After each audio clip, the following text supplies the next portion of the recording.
I think the greatest challenge is people seeing a need for church at all. That the church actually is an asset and not a liability to their life. That it actually is good news. One of the most notable things, I think, was the rise of Elijah Muhammad, Malcolm X, Mm-hmm. and the pressure of that movement on Black youth.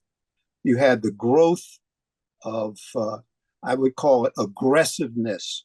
Black people have a problem here in this country they've got to face.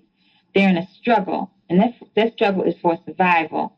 We were struggling to find how do we respond to this in a way that has some credibility to it.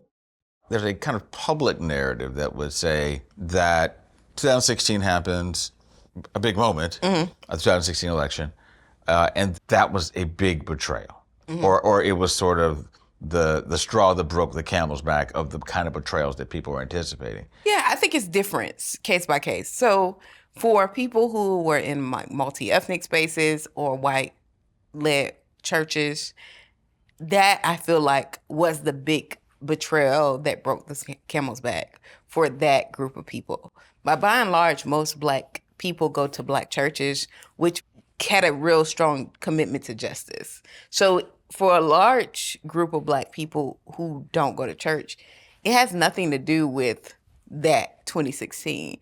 It has more to do, I think, with the things they see wrong in their own space. Going back to, does it work for my family? Does it at what hypocrisy? It goes back to, is this a waste of time? Goes back to, how do they treat people in the LGBTQ community? I think I want to get away from this broad brush that one thing is the reason why people don't go. Whether identifying as Black Evangelical, traditional Black church, whatever it is, if what people have observed in their home life, generationally, is, well, I'm not sure that it cashed out very well for my parents. Yeah, I think that's a major key that people don't want to reckon with, especially older generations that don't realize sometimes their greatest obstacle for their kids coming to church is actually them.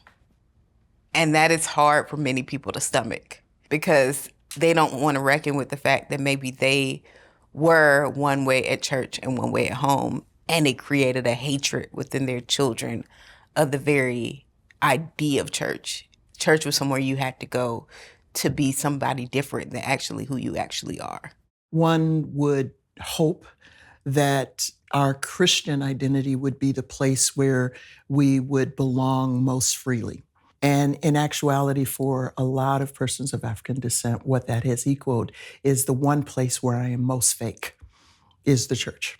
That means I have to walk in this in-between space. I think the greatest challenge is people seeing a need for church at all. That the church actually is an asset and not a liability to their life. That it actually is good news. And what's the greatest opportunity of the moment? That is the greatest challenge, and that's the greatest opportunity, because we get to, in darkness, show that we have the light and we carry what they need to not only have an abundant life here, but to have eternal life. If we embody the message and live out that hope, then people will come to us asking, like 1 Peter 3:15, it is, people ask because you have a distinct life, right?